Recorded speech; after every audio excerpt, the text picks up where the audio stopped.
Welcome back to Best Book Forward. I'm your host, Helen, and this is the podcast where I talk to authors about the books that have shaped their lives. I'm pretty sure you know the drill by now, but it's basically like a bookish version of Desert Island Discs. Before we get started, I've got a small favour to ask. If you're enjoying the show, I'd be so grateful if you could hit the subscribe button wherever you're listening to this. It makes a huge difference in getting the show to new listeners, and it would mean the world to me. Today, I'm delighted to be joined by international best-selling author Sarah Vaughan.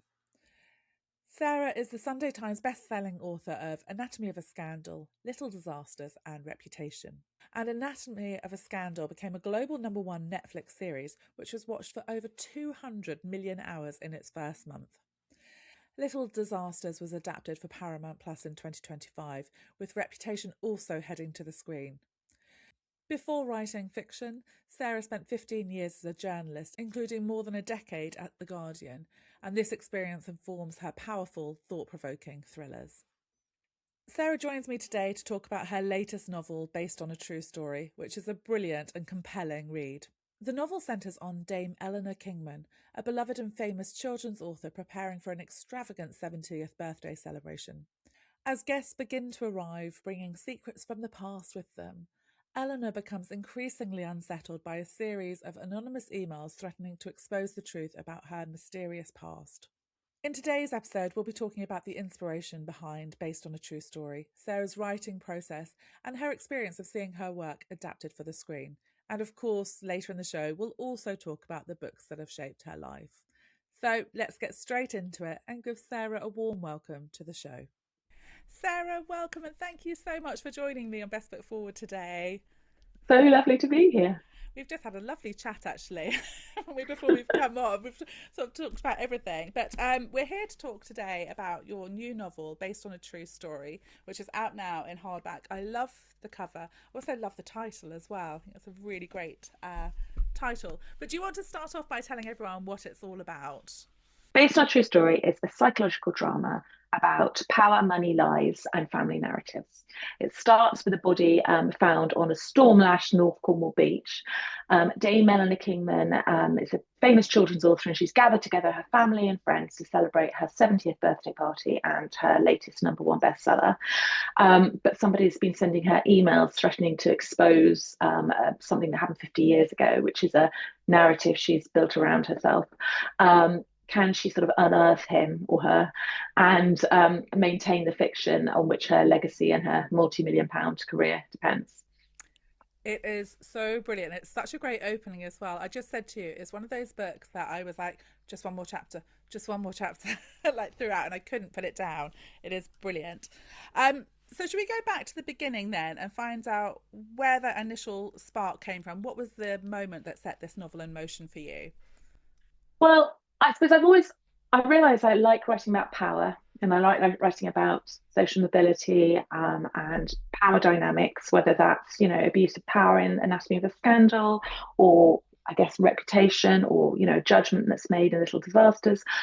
But I'd written three quite dark psychological thrillers, Anatomy of a Scandal, Little Disasters and Reputation.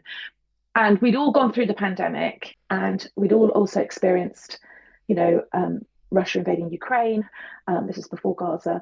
But, the world was feeling really quite dark. And I think there's a feeling that people were wanting to read books that were a little bit more escapist. So I very consciously wanted to write a sort of Christie for the Instagram age, a closed, metaphorical closed room murder set in a really beautiful setting, still with vibrant characters and still exploring power, but within a family setting.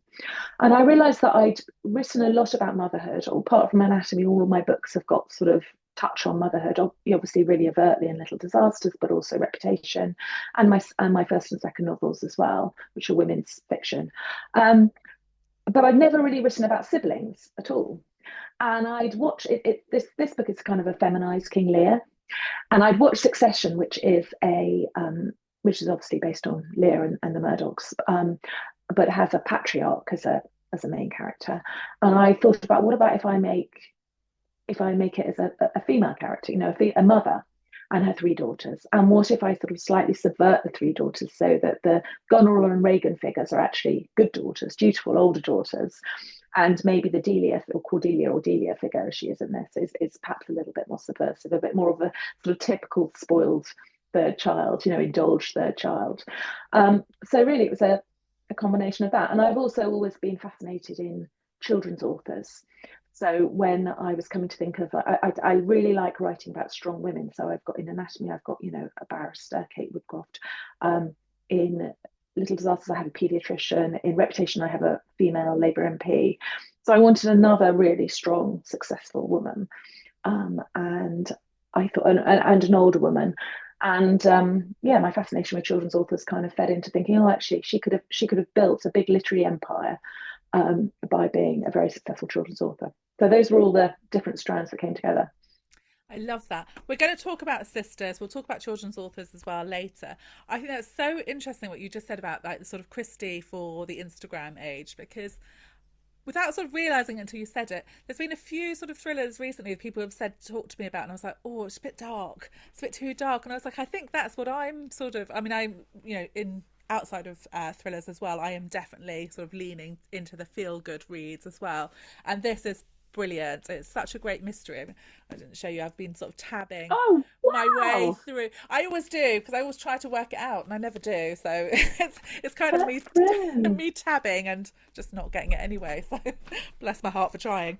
So I said to you before, this was the first of your novels that I've read. I don't know where I've been, but I now have the absolute exciting position to be in. I get to go and experience them all for the first time. I love how you blend the sort of psychological tension and it's like a drama of this family and an exploration into their power and secrets. And it sort of, the way it unfolds, I really felt like I was there in some sort of way with the family and sort of watching it myself. Um, you use a lot of points of views as well. And again, I Yeah. thought what you did brilliantly is the pacing and the switching. So as a reader, I knew who was who, where I was going. But I think that sort of fed into that me not being able to put it down. So how do you go about structuring when you've got all these different voices, you've got secrets and everything? How do you structure your book and plan it to keep it so it does move through at that pace? Oh, well, I think a lot of it comes in the editing because I find structure tricky. But I think interesting you said that about points of view. I think I've always written from a lot of points of view. So my debut novel, which I'd never read a book on how you write, has got 6 different points of view. I was being ambitious with my first novel without really realizing it. And I think I've always thought, gosh, I would love to write a first person, present tense, all the way through one narrator.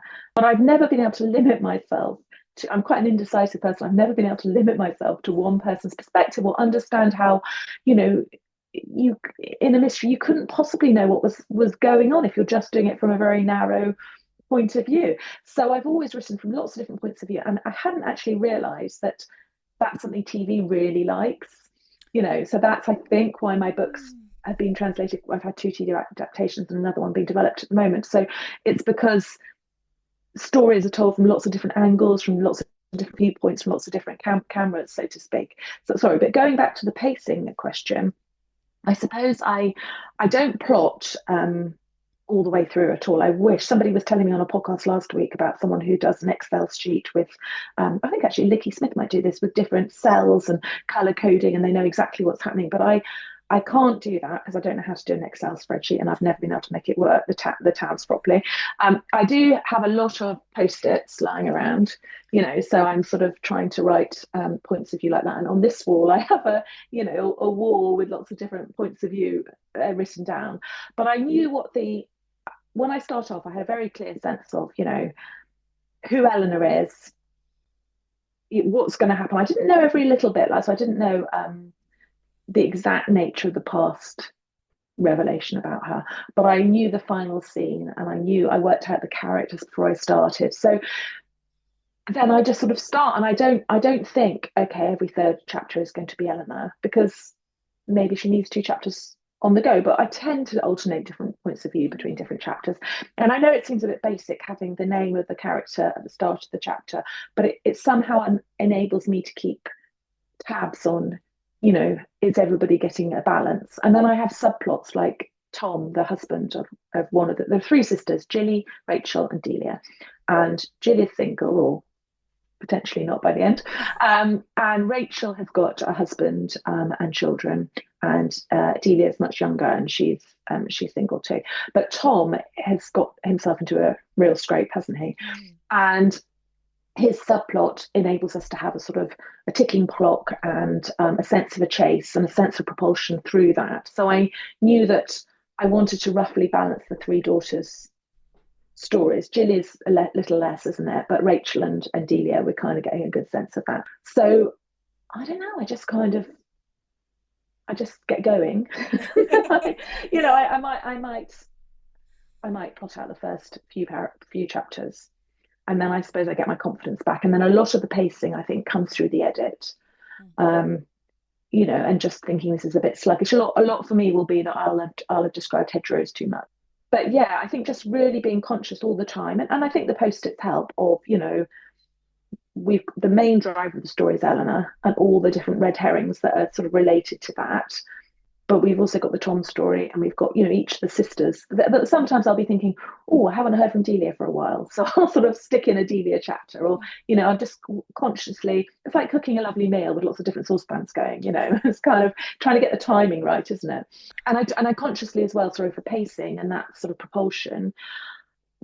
We'll talk about this, I'm sure, but I think I've learned from the TV adaptations that ending on cliffhangers and switching points of view is a way of generating pace and propulsion. So I try and do that quite a lot. And I won't drop any spoilers, but Tom's story, oh, if I had a blood pressure monitor on. Oh, really? Oh. Because particularly because like Eleanor's dog as well, I was like like you had me very stressed. Everyone's very stressed about the dog. I have a cockapoo slumbering at my feet here, who I feel I should get her food on tax deducted or something, the amount that she fed into this. But my mum sent me a text last night. I only sent her the book for publication, and she said, I'm a third of the way through and I can't breathe. And I looked at where a third of the way through is, and it is where there is a meeting with the dog on the cliff. And I thought, oh yeah, that's a bit of a tense bit. And I remember my sister sending me a text saying, I'm very worried about Edith. That's the name, the dog named after E. Nesbit. Let's talk about Eleanor then, because I thought she was such a great character, really interesting, very compelling to read as well. So she's this famous children's author. She's about to celebrate her 70th birthday.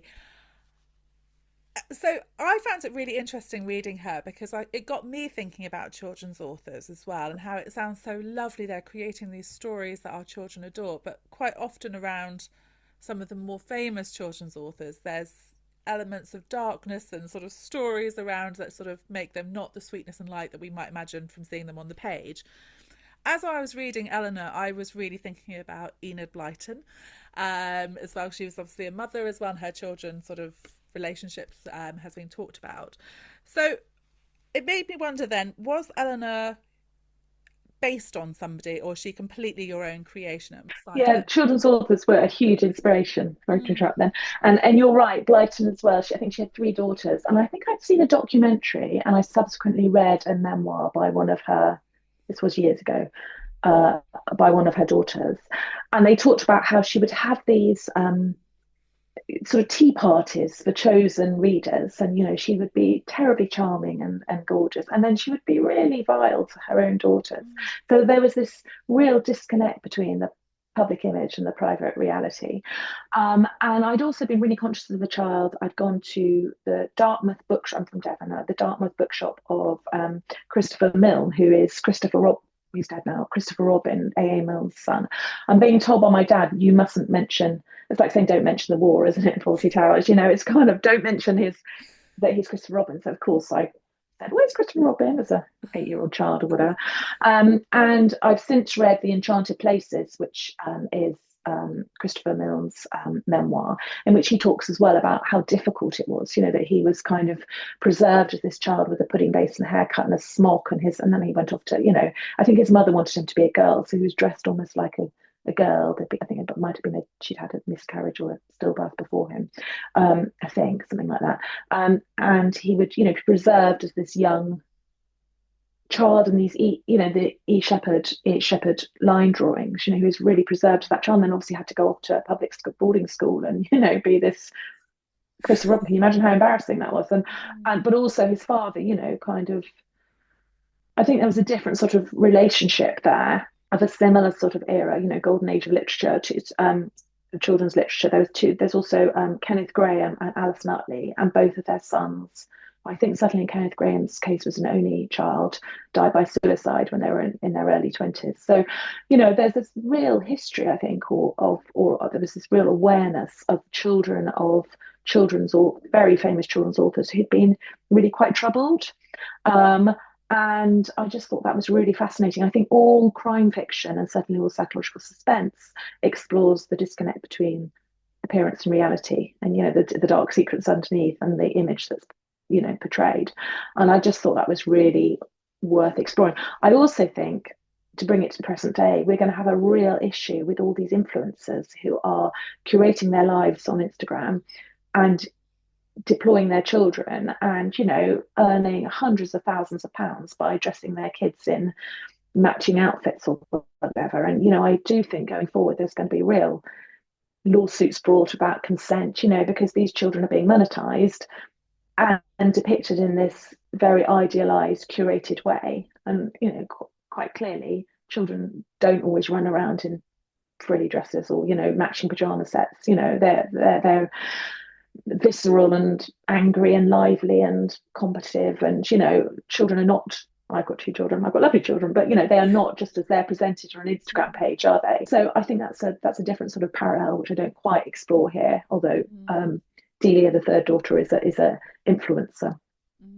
There's a bit where she tries to catch her mother and put her on a reel, and Eleanor says, she doesn't want anything to do with that, delete that now. She doesn't want to be curated on an Instagram feed. So that's just a little bit of a hint of it. But yes, so going back to the children's authors question, I was just really fascinated that, who gets to tell the story is a kind of, a trope of this, I guess. And Delia is trying to tell a different story, but Eleanor, the mother, has created these whole narratives with her two fictitious theories, one about foxcats and one about a neurodivergent child detective. But Jess, the 8-year-old character, was inspired by Delia as the little girl. So yeah, I was really interested with playing with that. It's so interesting what you just said. I hadn't even thought about that. I mean, I've thought about it, before children on social media, but in this sort of context as well, because it is the same thing. Delia is sort of the inspiration to this character, and she's sort of, forever going to sort of carry that with her. So it's her sort of side of being portrayed like that as well.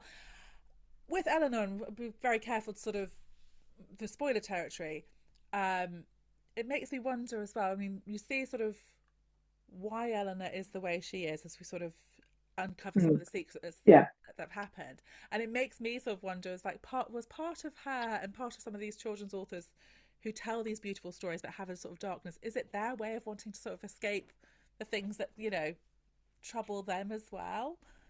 Yeah, so I mean, I think I end based on a true story. In the phone chat, there's some quote about based on a true story, but made more affecting, more gripping. There's some line about, isn't that what everyone tries to do, to rewrite their story? And that I think, you're probably not meant to therapize as you write or work through things, but I think you certainly do. And Eleanor is clearly trying to control the narrative. I mean, we talked about puzzles and Christie for the Instagram age, and I think that's why stories like this, or Lucy Foley's stories, are so successful at the moment, because they allow you to have a resolution and a neatness in a world in which there isn't that neatness at the moment. I think that's why as well Christie is so enduring, because she's brilliant at plot, and actually I think Marple is very, very clever, the psychological characterization there as well, but it allows for a closure and a neatness and a tying together of threads that we're not necessarily getting in real life at the moment. So I think that's why people are drawn to well, it's probably why people are drawn to cozy crime. I'm not saying this isn't like that, and Lucy Foley's work's Yeah. not like that either. But you know that we can have darkness, but we can all have it neatly resolved at the end. I was just trying to sort of draw back my feeling of how I felt when I finished. I was like, I do remember feeling like satisfied with it. It was like everything sort of, Yeah, it's just, yes, there's a murder, so it's not dark, things happen. But I did have that sort of feeling of just sort of satisfied, and I really enjoyed it all. So Eleanor she's a really interesting character, and I sort of toyed with. I'm like, do I like her? She's got a bit of a narcissist about her, isn't she? mm-hmm. Um, but I do feel like I sort of wanted to take my hat off to her as well. Like I was like, I don't agree with everything you've done or the way you treat people, but there's something about you I kind of admire. She's a 70-year-old woman. I was like, kind of Yeah, admire you for just, doing it your way. But I wondered, did you have sympathy for Eleanor is she a character that you felt for, despite her sort of massively. wrongdoings? Massively, and I've been quite thrown when people have said she's such a narcissist, and or I've read reviews where said all of the characters are unlikable, and I'm like, really? I'm really surprised by that. I think I'm surprised.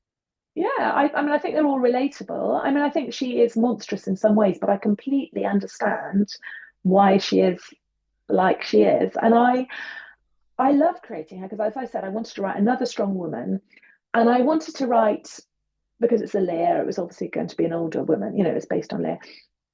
So I thought actually women of 70 are, who've been successful have actually had to be quite ruthless, I think, and have, or, have had to push against societal expectations a bit. And, childcare wise, it hasn't been that easy for them. So they've got a grit to them. And my mum's 80 and she's not an Eleanor at all, but she's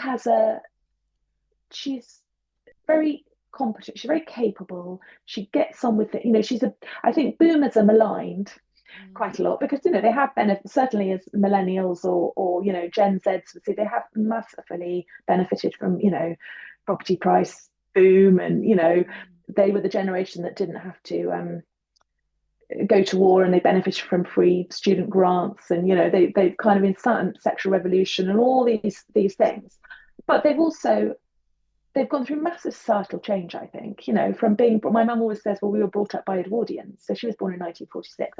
Eleanor's the sort of a decade later. And in fact, I shifted the book slightly. So I wanted her to be 18 in 1969 when there was the moon landing. So I sort of set in a non-pandemic 2021, although I don't make that explicit. But, she's a woman who has had to, she's embraced second wave feminism in the 80s. So she's been reading Fantastic Mr. Fox to her children, which I know we'll get onto, and thinking, actually, I don't want to be, a Mrs. Fox at home cooking the chickens while my husband's doing intrepid things. And because she's come from a more humble background, and she has escaped that through education and through being bright, she's a real doer. She's really competent, and she has realised that to fit around childcare and providing childcare and to manage a sort of career, she's going to sell her short stories to women's magazines. So while her husband is writing, his literary debut and reviewing for the London Review of Books, she's being very practical. She's a real go-getter, and she's just, thinking of what's financially beneficial, what can I fit around. She's competent, she's practical, but she's quite driven. And in having to be driven, she has had to shear off parts of her past and almost tell herself they don't exist to be able to survive. I think we can say to survive a past trauma, she's had to do that. I think you'd say if you were psychoanalyzing her, she wouldn't have any truck with psychoanalysis, but that is what's going on there. So I love creating a very competent older woman who's very sharp, far sharper than a lot of the men around her have been, and who has been a single mother for quite a period of her life, and has just got on with things. Yeah, and has lived by her wits, so to speak, a little. Yeah, I thought it was really refreshing writing somebody like that. Yeah, she's a great character. I'm so surprised that people, because I was thinking of like characters that I liked in the book. I don't think they No, are all flawed, but I mean, well, we all are, right? You wouldn't have a birthday party with that many people and it'd be filled like saints. Everyone's going to have had their moments and their secrets and things and they it'd be don't want very people to boring know. to read. It really would be very boring and very boring for you to write as well, I Yeah, imagine. there'd be no jeopardy. um, so let's just talk a little bit about the sisters as well. I'm always drawn to sister stories. I only have one sister. We got very well, but I love like when there's more than sort of two sisters as well, because it's such an interesting dynamic. And these sisters have their sort of resentments and their rivalries as well, but they're such a great cast of characters. So how did you find writing them, and was there one sister in particular that you felt more drawn to than the others? I loved writing them. I'm a sister. I'm one of two sisters as well. I'm an older sister, and I get on really well with my sister. And the book's dedicated to her, in fact. And I'm very clear that she is not Delia. I made her read it before it was sent off, so that I could check that nobody would, she wouldn't think that. But I probably love writing Delia the most because I think I was the sort of, although I would say that she is in many ways more responsible than me. She's a teacher. Um, and is not a spoilt younger child. I mean, there's only two of us, so it's not like we've got three. Yeah. I have been fascinated looking at dynamics where you've got three children, and I think there is leeway given to the third child. They do just have a more charmed life. And so I think for that reason, I really love writing Delia because she's quite subversive, and it was just a lot of fun to write because she's more naughty. So maybe in the same way that I like writing entitled male characters, like I loved writing James Whitehouse in Anatomy of a Scandal. His point of view were the easiest to write, and I really like writing Ned's viewpoint in this as well. So I think there's, in the same way that I like writing male viewpoints, I obviously really like writing Delia's viewpoint, I think, particularly because she was quite naughty. It gives you an opportunity to explore that sort Yeah, of I think side, so. don't you? I don't Yeah, have to be don't the good you? girl. Yeah. Yeah. Let's talk about the setting of Based on a True Story. So it's in Cornwall. I love Cornwall, and I always think of it as such a happy and beautiful place. But it really lends itself so perfectly to thrillers and mysteries. I know this is the second time you've written about Cornwall. So what is it for you, Sarah, that makes you want to bring your murder to Cornwall?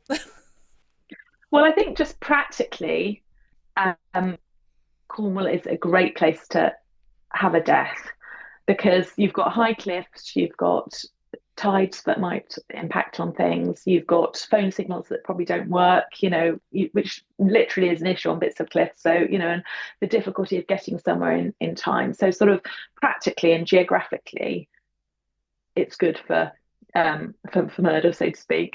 I also think that, I mean, there's a very strong literary heritage of suspense and murder mysteries down there. I was really influenced by Du Maurier. I think I read Jamaica Inn when I was, 13 or something, and I've gone and deliberately got sort of a bit lost on Bob Minmore. Not that lost, but in the mizzle to try and get that sense of suspense with the previous book, and obviously Christie.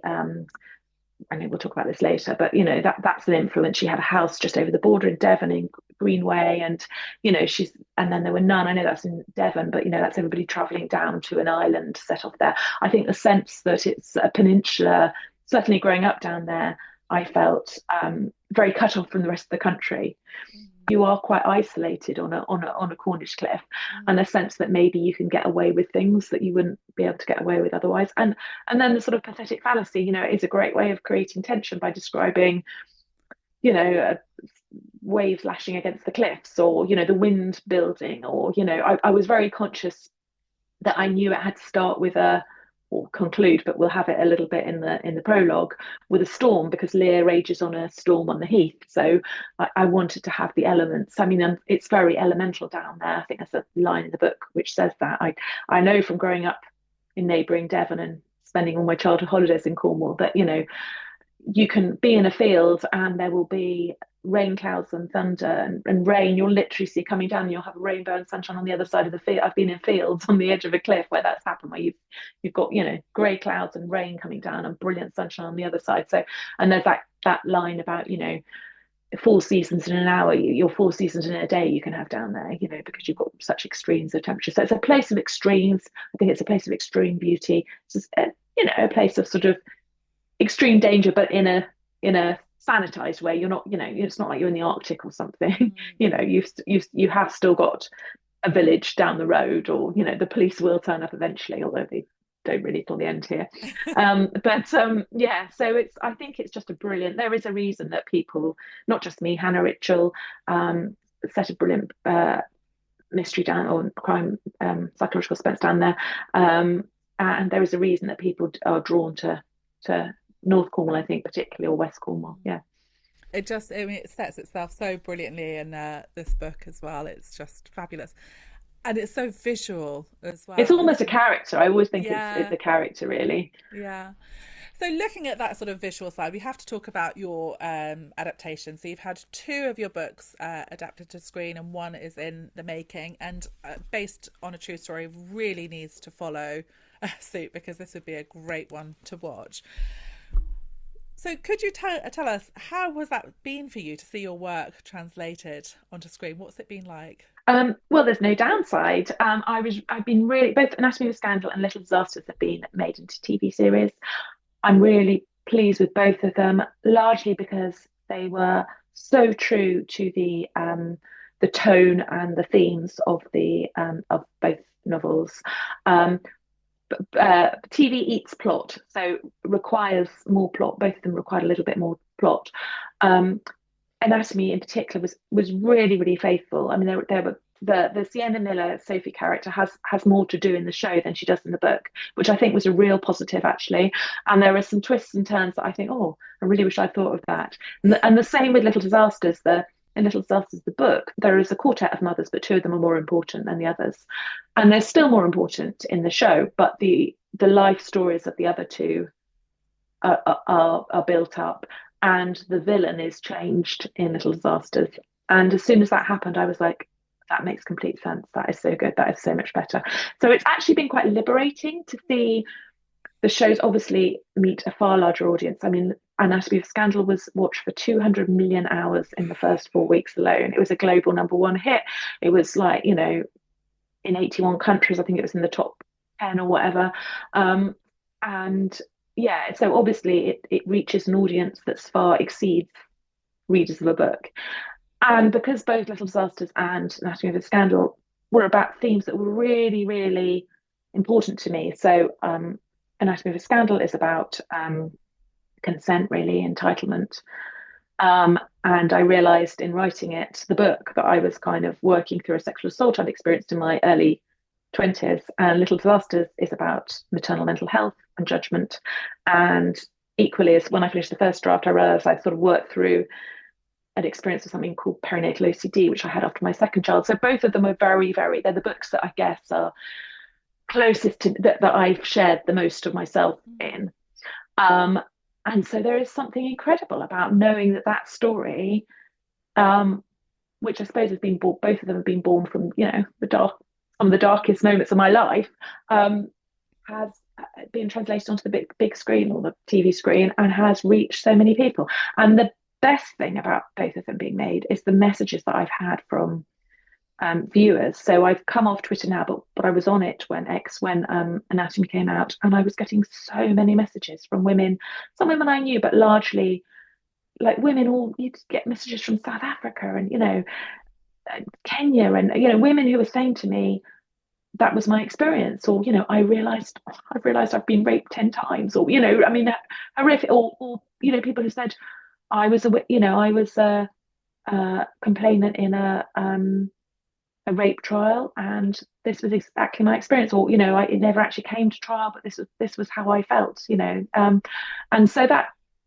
it sounds cliched, but I think I write for that sort of emotional connection that only the enforcer said, only connect, and this has been a very effective way of doing that, of knowing that my story has kind of reached all those people. Equally with Little Disasters, which is about, at the time I called it maternal OCD, now they call it perinatal OCD, which is a specific kind of OCD that comes about surrounding childbirth and often happens after a traumatic birth or a traumatic pregnancy, which I had.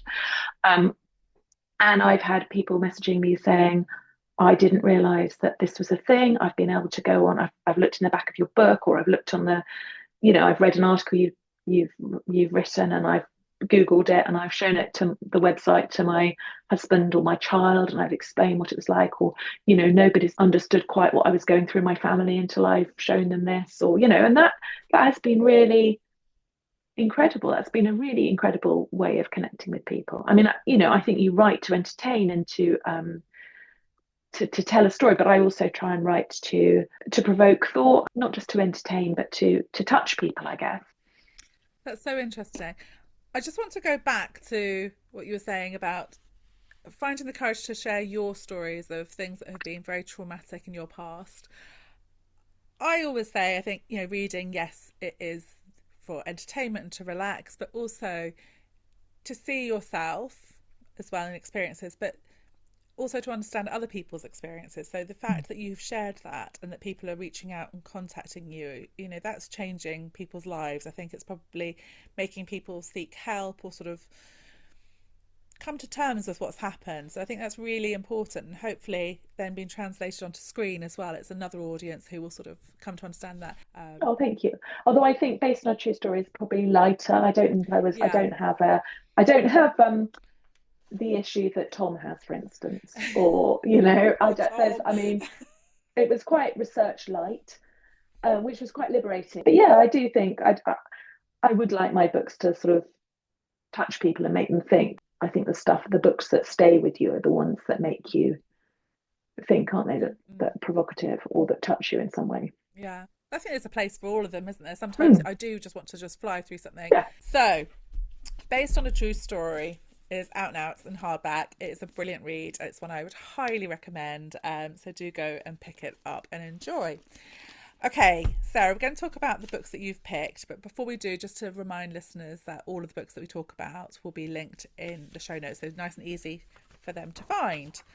So you sent me this brilliant email with your 5 books, which I just loved reading. I can see you've taken this very seriously.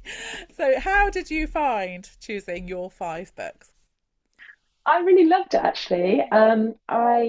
I thought it was such a novel. I like you. I love Desert Island Discs, and I thought it was such a clever way of getting a sense of a person and influences. But I took it very seriously, as in I took the thing about what are the 5 books that have shaped you as a writer? I think you said, or right, shaped you as a reader. So actually, they start quite young in childhood, and I realised that the themes that I explore in my fiction about power, family relationships, strong women kind of living by their wits, and making their way in the world through that, perhaps overcoming misogyny or sexism in doing so, suspense, the importance of Cornwall and or atmospheric settings, um, resolution of a mystery, Machiavellian power plays. All of these things are actually encompassed in these 5 books, and I've tried to sniff just wriggle a couple of extra references in. But yeah, so I love doing it, and it really made me consolidate, my thoughts about what my own writing and what my own writing is. So let's get started then and hear about book number 1. What did you pick? So the first book I put down is Fantastic Mr. Fox. And this is actually really relevant to based on a true story, but I have a very, very strong memory of being, and this is also relevant to based on a true story, of being read to by my dad. We're really lucky and that our parents read to us. But as my mum would say, she would be the one who would be cooking the dinner while he was, getting the nice bit of parenting, which was reading to us in bed. And I remember very clearly him reading Roald Dahl to us. In fact, I've got a very strong memory of Danny the Champion as well. So much so that when I read, and a lot of the books that I read as a child, didn't translate to me then reading them to my children. They seemed quite old fashioned, but Dahl kind of does translate. And I think I can remember reading Fantastic Mr. Fox to my children and having this sort of Pavlovian response of crying because I could remember that experience of my father doing it as well. And Fantastic Mr. Fox is he's swashbuckling. He's on a quest, doesn't he? His quest is to dig these tunnels and get these duck and goose and chicken from the bog and bee. These sort of the antagonists, who are these sort of, rich farmers who he's going to outwit. And he takes his kids, certainly the boys. I think the older boy foxes go off and do these intrepid things with him. And Mrs. Fox is, he's sending the youngest fox back with, the chickens and things for Mrs. Fox to cook this banquet. And I remember as a child, even then, thinking, my mum was out to Greenham Common and, was feminist. And I remember thinking, why is Mrs. Fox at home? And there's this awfully patronising line where Mr. Fox says something like, your mother is a marvellous woman, or, something. There's a real sort of, but she's in her place in the kitchen. And Eleanor in my book is reading to her kids in the 80s and realising that she wants to write, and she's going to have to write children's stories because it's going to fit around what's, she hasn't got time to write a literary novel. She has to do something that she can do alongside bringing up her children. And she thinks, she's irritated with the sort of casual sexism of, we might go even further than that now, of Dahl. And so she wants to write a feminine. So she writes a Frida the Fox, who is a single mother, who's a vixen, we don't see much detail of it, but she protects her fox cubs. And so, that's where the Frida the Fox Cub series comes, which is one of the series that's made her immensely wealthy. Problematic though Dahl obviously was, we can see now, his actual storytelling in Fantastic Mr. Fox spoke to me as a child, obviously spoke to my children, and was a big influence, I think, in my writing. My mum reading it to my brother and I, and just loving it, just thinking it was so, perhaps the sort of sexism. But my mum was a single mum, so I don't know that I would have sort of, seen, she was the one who was reading and cooking to doing everything. Picked on this show. Oh, is it? I think it's so funny because I think he is he would have shaped lots of readers, made people readers for sure. I love how it's linked back into your book as well. Okay, let's move on to book number 2 then, Sarah. When I was 9, we moved houses, and I was quite a precocious reader, and my mum had been given Jane Eyre to read when she was 9. So she decided that I should read Jane Eyre as 9. I'd gone through all the, I'd long gone through all Laura Ingalls Wilder, and I was obviously I'd outgrown Roald Dahl completely. I don't think I discovered Judy Blume by that stage. So so she gave me Jane Eyre, and it coincided with us moving from a 1960s, quite sort of ordinary 1960s detached house to a bigger Victorian detached house. And I had this was in Devon, so it was not like a pile or anything, but it was a much bigger house. And I had the top floor, which had 2 box rooms either side of me, and then my sister was on the first floor with my parents opposite on the landing. My mum, slightly hippie sort of 80s thing, she put a golden, paper lampshades.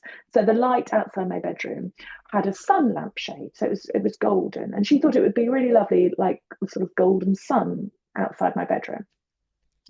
I unfortunately had read Jane Eyre, and although a lot of the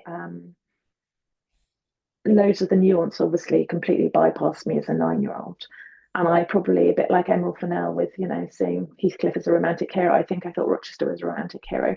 The bit that spoke to me and that absolutely terrified me was Bertha Rochester, the mad woman in the attic. And I was convinced that Bertha Rochester was living in the box room next to me, which had a little connecting. So even if my door was closed, there's a little sort of connecting under the eaves, cupboards, and you could crawl. My sister and I would crawl along the eaves from one room to another and do hide and seek there and things. So I was convinced that this golden light was the fire, and that there was always a risk every night that Bertha Rochester was going to come out of her room in the attic and burn me down while my sister was safe on the floor below. So I think a sense of the gothic, a sense of suspense, a sense of female madness. When I then went and read English, there is a very famous book of feminist literary criticism called Mad Woman in the Attic, about sort of Victorian. And actually for A levels, I wrote about Jane Eyre and Wide Sargasso Sea for my coursework. Jane Eyre has been quite I think a theme of my learning about books. And when I wrote Little Disasters, which is about perinatal OCD, but about mental health surrounding throughout motherhood. Four mothers have a book club and they discuss Jane Eyre. And Jess, my character, who's played by Diane Kruger in the show, this wasn't in the show, but she has the bedroom, on the top floor. So that was meant to be. I was hoping that if people were au fait with their Jane Eyre, they would realise that she was the mad woman in the attic. So Jane Eyre has. I was never a Wuthering Heights person. I was always a Charlotte Bronte. Having said that, I haven't read Jane Eyre for years, so perhaps it's due a rereading, and perhaps it won't stand up to my childhood memories. But I was really quite terrified of it. I just love, I can really picture you. That I'm sorry, that's really traumatic. I just love that you were so traumatized by it. That's awful. But isn't it incredible how, as a 9-year-old, you were able to pick that up from the page and sort of bring it to, I think children's imaginations Oh, sort my of imagination just, was wild, yeah, absolutely wild. yeah. But it's like the sort of thing if you saw like a coat hanging up on a door or something at night, were you one of those kids who, yeah, I was Oh yeah, totally like that as well. Do you think then when you were sort of reading things like Jane Eyre and having that imagination, were you writing as well as a child? Did you have yeah. those ambitions? Yeah. So when I was 10, I was Devon Young Writer of the Year, Oh, and I wrote stories, and I actually won the prize. I wrote one sort of women's fiction, sort of satire actually on wealthy ladies, and then I wrote a mystery, and I won this prize, which was quite a lot of money. It was £75 in cash, £50 in book vouchers, and a trip to Hodder and Stoughton. With my £75 in cash, I bought a typewriter and a Roberts radio. And with my £50 in book vouchers, at the time you could get, a puffin book for £1. And I bought all the Judy Blooms. And then my mum, who obviously was quite, had read very precociously as a child herself and later became an English teacher, said, well, okay, you can buy the Judy Blooms, but I want you to buy some Jane Austens as well. And I bought a leather bound on her sort of advice. I bought a leather bound set of Jane Austens. And so that brings me on to my next. Did that bring on to my next book?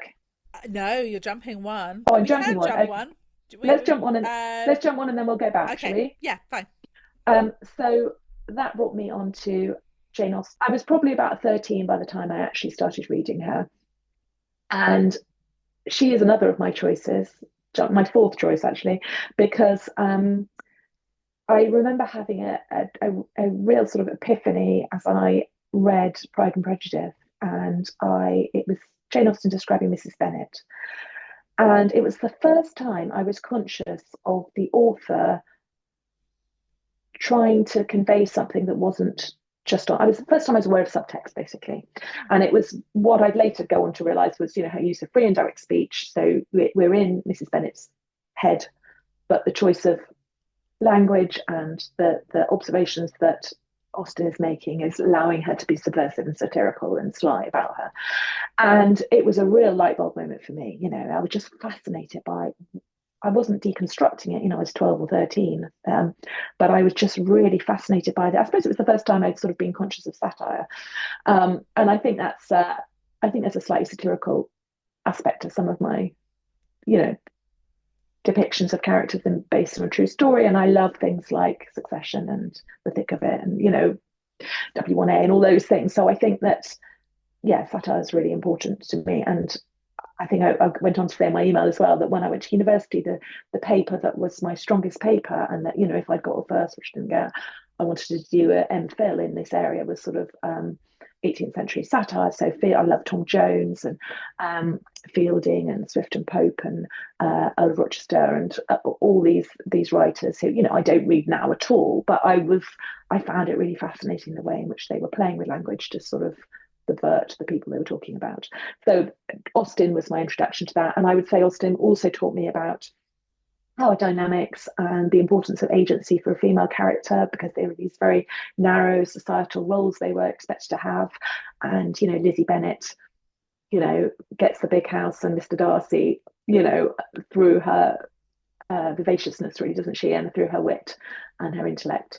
So I think Jane Austen was really important to teach me about that. But I have jumped one of my books, haven't I? I've Mm, realised that. that's okay. Do you know, I'm sitting here and I'm grinning and nodding along like a Crazy one. I'm loving this. I love that you won that prize, and then you got your Judy Blooms because we all need I a got my bit. Judy Blues. Unfortunately, because I was quite an academic child, I can really clearly remember thinking that my imagination had gone because that wonderful childlike imagination. I think what happened was, there's suddenly a lot of pressure at school, isn't there? You've got this is Mm, prior to GCSEs, but you're outgrowing that child. You're coming into adolescence. I was really bullied. My parents also divorced when I was 13, so my mum was then a single mum from then on in, mm, um, which is probably why the reading of Fantastic Mr. Fox and my dad is so poignant for me. Um, but so I had, sort of big things going on, being badly bullied, changing schools, parents divorcing, and throwing myself into my flute playing. So I did have a sort of creative outlet and I did loads and loads of music, but also academia, because, I sort of, realized, I suppose, subconsciously that I could excel by doing well, mm. academically. But the thing that went to the side was writing. I just stopped writing, and all my creativity went into my 6 hours of flute playing a day, or whatever got me through my adolescence, basically. Mm. And I didn't then start writing fiction until I was 40, Yeah. when sort of actually life meant that I had to. I'd been a journalist for several years. I'd had to take voluntary redundancy because I had a difficult second pregnancy and I couldn't walk. I then tried freelancing and hated it. The market had changed. It was really, really difficult earning any money doing it. And I had an idea for a book. And sorry, this is a big tangent, but I stood up at my 40th birthday party and someone said, "Oh, what are you going to do?" I said, "Oh, I'm going to write a book and sell it within a year," which I knew didn't know how to do it, but it was a real now or never moment. But I think that's so interesting that, it was obviously meant to be for you. You had that when you were a young girl and you won your prize. Being a writer, the stories were in you, just needed to find the right time. But how amazing to stand up at your 40th and make that claim, and then look where you are now. Well, but it was slightly sort of desperation because I was a news reporter in The Guardian. I had to, with my first child, I had to stop working in the lobby, which I'd really loved because my husband was also a junior doctor. So, Wow. it just did not work with rotas and hours. And I didn't want to work full time and I couldn't afford a nanny. And then I had a very difficult second pregnancy during which I couldn't walk. I collapsed in the street when I was Oh my 19 weeks goodness. pregnant with him. I had to take the rest of the pregnancy off. And then we had to leave London for my husband's job. So I then had two small children, was on a very strong cocktail of three sort of lots of painkiller a day, in chronic pain, and a consultant said to me, "You're absolutely ridiculous if you think you can commute from outside London to London." I mean, I didn't have enough. I couldn't make the hours work. I couldn't make the childcare work. I couldn't afford the childcare and the travel. Mm. It just the option was given to me. You can take voluntary redundancy, and that people didn't work from home in those days. This was 2008, so I took the money, and then my 40th coincided with the week he started reception. So I'd been earning money by writing pieces for Mother and Baby magazine and the occasional feature for The Guardian, but I had just about enough redundancy money to keep me for a year, or add for a year if I didn't buy, I don't think I bought any clothes for 6 years or something. And I kind of had this sort of pat with my husband, but I said, "I've got this idea for a book, and actually I really think I'm really excited. I really think I could write a book." I had no idea how that self-belief came about because, as I say, I hadn't done a creative writing course. I hadn't even read a book. I had to write a book. And my husband said, "Well, I think, aren't you meant to get an agent?" So I'd looked in the back of a book of an author I really like who now writes as Eve Chase. She then wrote as Polly Williams. I emailed her. I'd written 5,000 words. Can you believe it? I'd written 5,000 words and said, "Oh, do you think I should contact your agent?" Basically, I wrote a really good email. Said that I was a journalist, that I could meet deadlines, that I had a really clear sense of where I was going. I had a really strong hook. And he said, "I think maybe write a little bit more." So when I'd written 28,000 words, I emailed Lizzie Kramer, my agent, and it went through to the slush pile. And by the time this was in, I think, September, my birthday's in September. And by the time she contacted me at the start of January, I'd written, I think, 66,000 words. And she worked with me and then on various different drafts. And we sold it in September in a pre-empt, six-figure preempt. So So I mean, it's such a fascinating story. It's brilliant. I love that. Well done. Should we move back then? So we're going to go back Backwards, now, sorry. and so no, that's okay. We're going to move back into book number 4 then.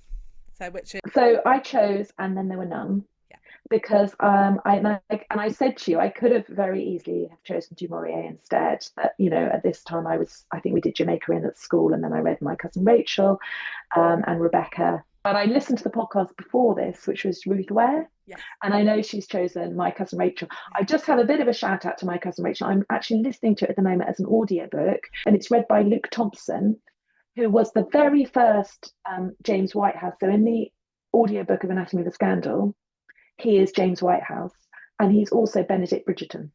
So before he was Benedict Bridgerton, he was James Whitehouse, and it was one of those when you hear a clip of who you're choosing, you don't always like everybody, but he was before Rupert Friend, he was my James Whitehouse. He was brilliant, and My Cousin Rachel is a particularly, I think it's got 4.8 stars on the audiobook. He does it particularly well. Yeah, it's brilliant. So I'm enjoying listening to the audiobook, but I will not nick Ruth Ware's idea. So as well as listening to reading tomorrow, probably a bit before tomorrow, I went into my Christie era, and I wasn't interested in Poirot at all. I found him really. I mean, of course, she's poking fun at him, but I found his whole little grey cells stuff incredibly boring and patronising. But I loved Miss Marple, and at the time, the BBC were filming Joan Hickson as Miss Marple in lots of East Devon near where I live. So Budleigh Salterton, which is where Hilary Mantel lived, they were doing filming there. So we were all very conscious of. We would watch Miss Marple, and I would find it terrible. I would lie on the sofa with a cushion in front of me, unable to watch. I remember watching The Mirror Cracked. They filmed in Budleigh Salterton, that being absolutely terrifying.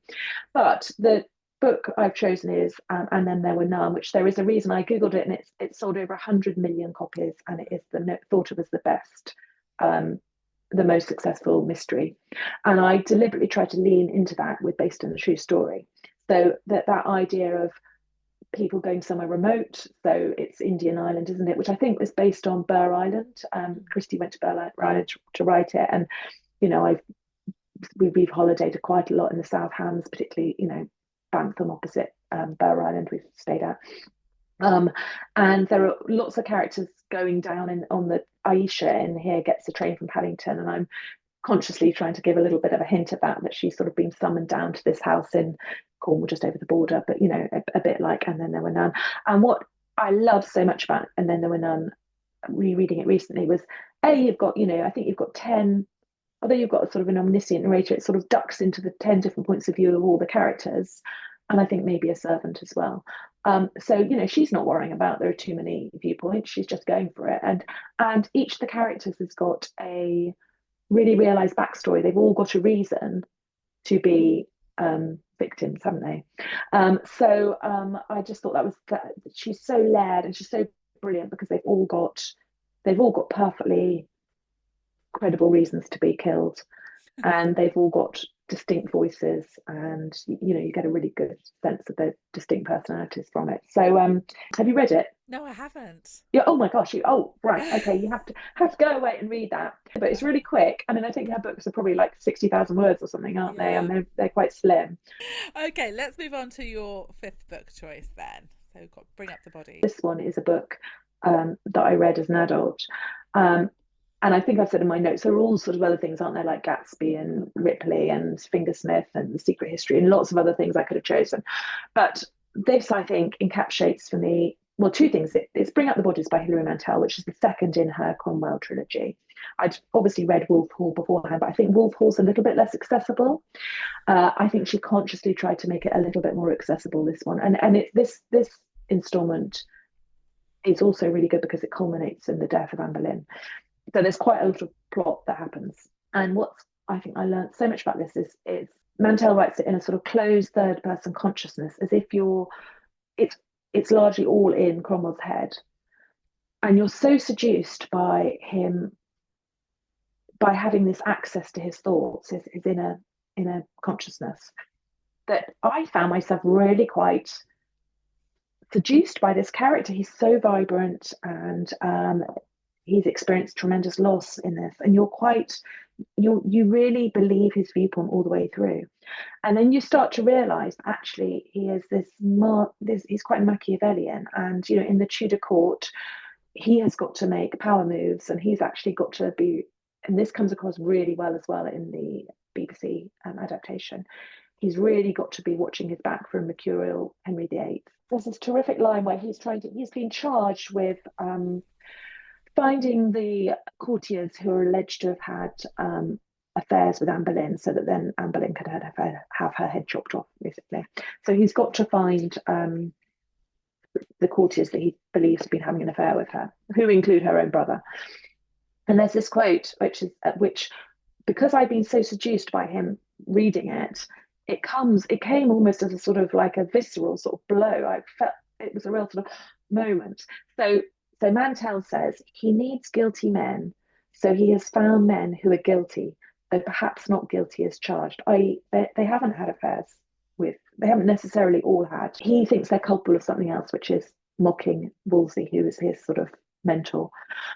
And so he is going to punish them for that crime, even though he knows they're not guilty of the crime that he needs to fit them up for, to ensure that his place at court is still safe. That was such a critical quotation from it, and it really informed. I was writing Anatomy of the Scandal at the time, and that quote I've used as an epigraph in the start of that book because it fits with Kate Woodcroft's character. So you'll have to read the book now, and so Hilary Mantel will always be really important to me for that. She's also important to Based on a True Story because I love that she told a story whereby when she was in her teens, she went to stay in a place called Ladram Bay, which is a caravan park in East Devon.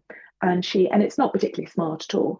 And she walked over the cliffs and saw Budleigh Salterton, which is the very genteel East Devon resort where they filmed the Miss Marple. It's beautiful Regency architecture and Victorian architecture and pretty cottages.